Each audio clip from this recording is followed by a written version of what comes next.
बिस्मिल्लाहिर्रहमानिर्रहीम स्टूडेंट्स, अस्सलाम वालेकुम। आज हम एक क्वेश्चन, हमारे पास एक्सरसाइज है 5A। ठीक है जी, बुक 3 आपके पास है और question number 7। Basically this question is from the coordinate geometry. ठीक है, इस क्वेश्चन को पहले जरा देख लें कि the question, the statement is you have to find the diagram shows the triangle ABC the vertices. ठीक है जी, वर्टाइसिस आपको गिवन है बेटा, और यहाँ पे हमारे पास ये ABC के वर्टाइसेस उसने आपको दे दिए। ठीक है, डायग्राम में। और फर्स्ट पार्ट है, you have to find the length of AB BC and AC। ठीक है, अब लेंथ जो जब हम निकालेंगे तो हमारे पास अभी हमने फार्मूला पढ़ा हुआ है डिस्टेंस फार्मूला। तो वो कैसे निकालते हैं हम, x2 minus x1 whole square और plus y2 minus y1 whole square और इस सब का स्क्वायर। ठीक है, तो अब ए बी ऐसे निकालेंगे, फिर बी सी की लेंथ भी और ए सी की भी। हम आगे इसको सॉल्व करते एक्सप्लेन करते हैं। सेकंड पार्ट आपके पास है, find the area of triangle A B C. इसका अपने हम एरिया निकालना है, जो आपको ट्राइंगल जो है वो गिवन है। ठीक है, इसका हम ट्राइंगल का एरिया कैसे निकालेंगे वो भी हम डिस्कस करते हैं। तो नेक्स्ट चलते हैं जरा पहले ये, फिर थर्ड पार्ट में हम इसको बाद में आते हैं।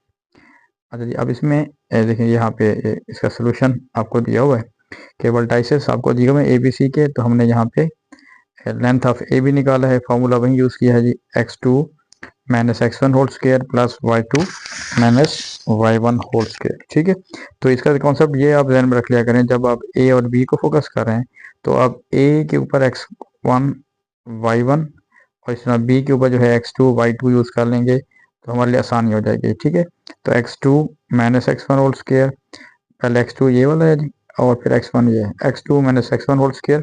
अगर पहले से माइनस है तो हम इसको दरम्यान में प्लस कर दिया हमने, plus y2 minus y1 whole square. ठीक है, तो इसको हमने इसको सॉल्व की है, -1 + 1 0 हो जाएगा बेटा, तो 0 का स्क्वायर तो ऐसे 0 आ जाएगा। फिर -3 का स्क्वायर और +9 हो जाएगा, तो 9 का square root that will be 3। इस तरह BC की हमने लेंथ निकाली है और सेम उसी पैटर्न से हमने AC की लेंथ निकाली है। ठीक है, उम्मीद काफ़ी आपने पहले इसके क्वेश्चंस किए हुए हैं तो प्रैक्टिस होगी आपकी, तो इसका आपको प्रॉब्लम नहीं होगा। अब आ जाए सेकंड पार्ट पे। The second part we are going to discuss, that is we have to find the area of triangle. अब एरिया ऑफ ट्राइंगल का जो फार्मूला है that is 1/2 base multiply by height.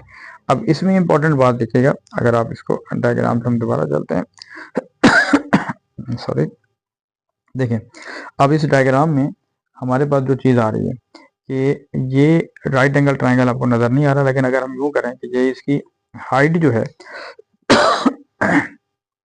ये ए से लेकर सी तक, ये हम इसको हाइट ले लेते हैं और इसकी बेस हम ये बना देते हैं। अब आप देखें बेस कितने यूनिट आ रहे हैं, -2 से शुरू हो रही है और 1 तक जा रही है। ठीक है, तो ये 3 यूनिट बन गया। और हाइट कहाँ से आ रही है, हाइट अगर देखते हैं यहाँ पे ये 3 से स्टार्ट हो रही है और इधर -1 तक आ रही है, यानी कि ठीक है एक्स एक्सेस के हिसाब से। तो -3 से 1 तक जब जाएंगे, -1 तक सॉरी 3 से -1 तक भी आपका 4 यूनिट बन रहा है। तो मतलब हम यूं बात कर रहे हैं कि आपके पास इसकी जो ट्राइंगल की जो बेस बन रही है वो आपकी 3 यूनिट है, और ट्राइंगल की जो हाइट बन रही है वो आपकी 4 यूनिट है, क्योंकि वो 3 से -1 तक जा रही है। ठीक है, इसमें हमने जब पुट किया है तो हमारे पास आंसर क्या है जी, 6 स्क्वायर यूनिट। ठीक है, क्लियर है बात ये। अच्छा, अब आ जाए नेक्स्ट पार्ट पे। अब ये इंपॉर्टेंट है जरा, ये थोड़ा सा समझने वाला सवाल है कि वो क्या कर रहा है। इसमें अगर हम देखें, इसको मैं थोड़ा सा डिलीट कर देता हूँ ज़रा, ताकि हमारे पास ये ज़रा बात क्लियर हो जाए। इस क्वेश्चन को देखिएगा, ये क्या कहना चाह रहा है, ये हमारे पास अब इसकी बात आ रही है थर्ड पार्ट के लिए। थर्ड पार्ट में है कि the coordinate of a point E are 3 and K। ठीक है, अब देखें आपको कहीं पे भी डायग्राम में E नज़र नहीं आ रहा। ठीक है, लेकिन वो ये कह रहा है कि जो E के कोऑर्डिनेट्स हैं, E के जो कोऑर्डिनेट्स उसने आपको दे दिए हैं, वो है जी आपके पास 3 और K। 3K का मतलब क्या है कि ये X की वैल्यू है और ये Y है। ठीक है, X पे तो वैल्यू 3 आ गई, लेकिन Y का हमें पता नहीं है कि वो कहाँ पे आ रहा है। नेक्स्ट उसने क्या किया, एरिया ऑफ ट्राइंगल BABC वो उसने आपको पहले से बता दिया, दैट इज 14 यूनिट। अब वो कहता है कि you have to find the value of K, कि के की पॉसिबल वैल्यूज बतानी है। अब जरा इसमें इंपॉर्टेंट बात समझेगा क्या कहना चाह रहे हैं। देखें, इसको आप यूं देखें कि x3 है, इस इन ई अब कहाँ पे है हमें पता नहीं है, लेकिन ई के जो x कोऑर्डिनेट है वो 3 पे, इसका मतलब 3 ये आपका सारा है। तो अगर हम यूं करते हैं कि y का पता नहीं है, तो अगर हम एक बिल्कुल स्ट्रेट लाइन लगाते हैं ऐसे, तो इसका मतलब है कि जो ई का पॉइंट है वो इस लाइन के ऊपर कहीं पे भी हो सकता है जो कि x3 को क्रॉस कर रहा है, ठीक है। अब वो अपवर्ड भी हो सकता है और वो डाउनवर्ड भी हो सकता है, इस लाइन के ऊपर कहीं पे भी हो सकता है।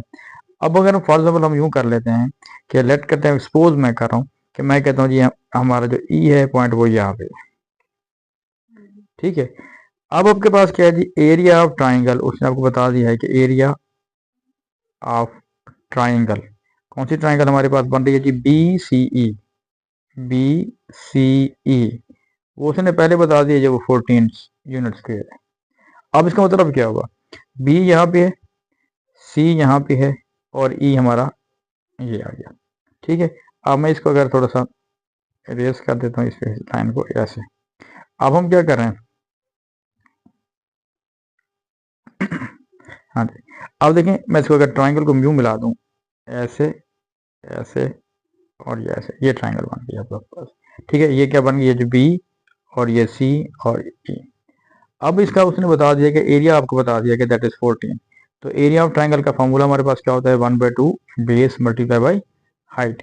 अब इसमें हम यूं कर लेते हैं कि इसमें, क्योंकि देखें ये बिल्कुल स्ट्रेट लाइन नहीं है राइट एंगल, तो मैं इसको यूं लाइन ड्रा कर रहा हूँ तो हाइट बनाने के लिए। तो फॉर्मूला क्या बनेगा, 1/2 base multiply by height is equal to 14, वो आपको गिवन है। अब इसकी हाइट कहाँ से शुरू हो रही है बेटा, -1 से 3 तक जा रही है, तो इसका मतलब है ये तो 4 यूनिट हो गए, क्या हो गए, 4 यूनिट, यानी 1/2 इंटू 4 हो गए। अब एक्चुअली हमारे पास हाइट पता नहीं है कि वो हाइट यानी कि अपवर्ड कहाँ तक जा रही है, यहाँ तक कहाँ पे जा रही है, या डाउनवर्ड कहाँ तक आ रही है, ठीक है। बट दिस इज 14, उसने आपको ये बता दिया। इसका मतलब ये है कि अगर हम 2 1 और 2 2 करेंगे 4 हो जाएगा, 2 से डिवाइड करेंगे तो हाइट हमारे पास क्या आ रही है बेटा, 7 आ रही है, ठीक है। अब हाइट 7 का मतलब ये है कि जो पॉइंट है इधर से यहाँ से, क्योंकि हमने अब दोबारा इसको जरा देख लीजिएगा, अब हमारे जो ई पॉइंट है बेसिकली वो क्या रहे,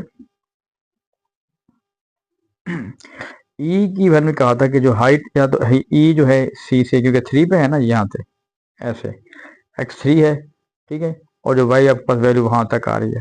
तो अब आपके पास क्या करेंगे हम, हाइट जो होगी वो 7 यूनिट अप है, 7 यूनिट अप है। अगर हम सी से काउंट करेंगे 7 यूनिट अप जब जाएंगे, तो इसका मतलब ये है कि सी इस वक्त 1 पे है, 7 यूनिट जब अप पे जाएंगे तो वो +6 तक पहुंच जाएगा। कहाँ तक पहुंचेगा, +6 तक। लेकिन अगर हम सी से 7 यूनिट डाउन आ जाएं तो इस वक्त कहाँ पे है, वो -1 पे है, तो 7 यूनिट जब डाउन जाएंगे तो वो -8 तक पहुंच जाएगा।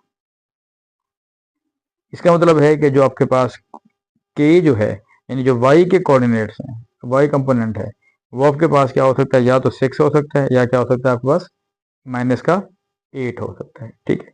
तो इसको हमने इधर भी वहीं की सॉल्व की हुई है, इसको भी आप ये लगा सकते हैं, ठीक है। यहाँ पे ये हमने सोल्यूशन किया हुआ है, ये सारा प्रोसेस वैसे क्लियर जी।